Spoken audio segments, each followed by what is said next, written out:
Magandang tanghali Pilipinas, live mula sa Pag-asa Weather and Flood Forecasting Center, narito ang latest sa ating panahon. Sa ating balita, inaasahang magdadala ng mga pag-uulan itong cloud clusters sa loob ng Philippine Area of Responsibility.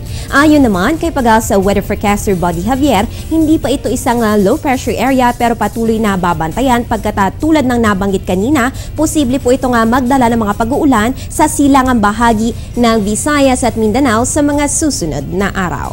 Samantala, ngayong Monday, dalawang weather system po ang umiimpluwensya sa ating panahon. Yan ang tail end of a cold front dito sa may southern Luzon at ang northeast monsoon naman sa may northern Luzon. Kaya sa mga susunod na oras, mga kababayan, asahan po ang rainy weather condition sa mga probinsya ng Aurora, Quezon at Palawan. Habang ang mga rehiyon naman ng Cagayan Valley, Cordillera at Ilocos ay makakaranas ng mahihinang pag-ulan.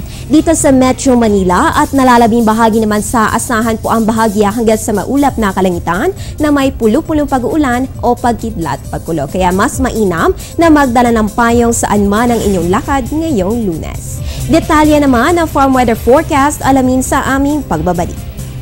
Kain na! At syempre, hindi kumpleto kapag walang kanin. Almusal, hapunan, sa karinderya, restaurant, only rice, half rice, brown, puti, sa bahay, opisina, pati sa eskwela. Basta, wag lang may maaksaya. Palay, bigas, kanin, wag sayangin.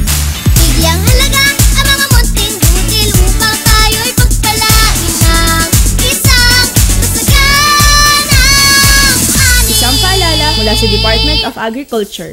Mga kababayan, narito ang detalye mula sa farm weather forecast ng Pag-asa.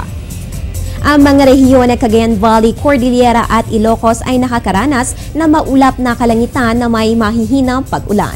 Ang temperatura sa ating upland farms ay 16 to 23 degrees Celsius habang 23 to 30 degrees Celsius naman sa mga lowland farms. Ang ating relative humidity ay mula 78 to 99% at ang leaf wetness ay aabot hanggang 4 na oras.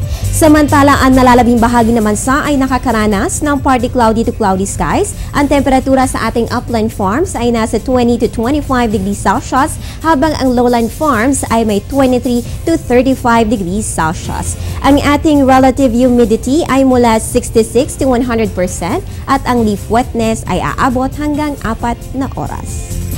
At bago matapos ang lahat, isang pagbati muna sa mga competitors ng IGAD Kendo Club para sa Godo Keiko Kai Shiai Finals tonight. A special shout out to the members of Team Gravity Fox and Team Lady and the Trams. We wish you all good luck and enjoy your matches tonight.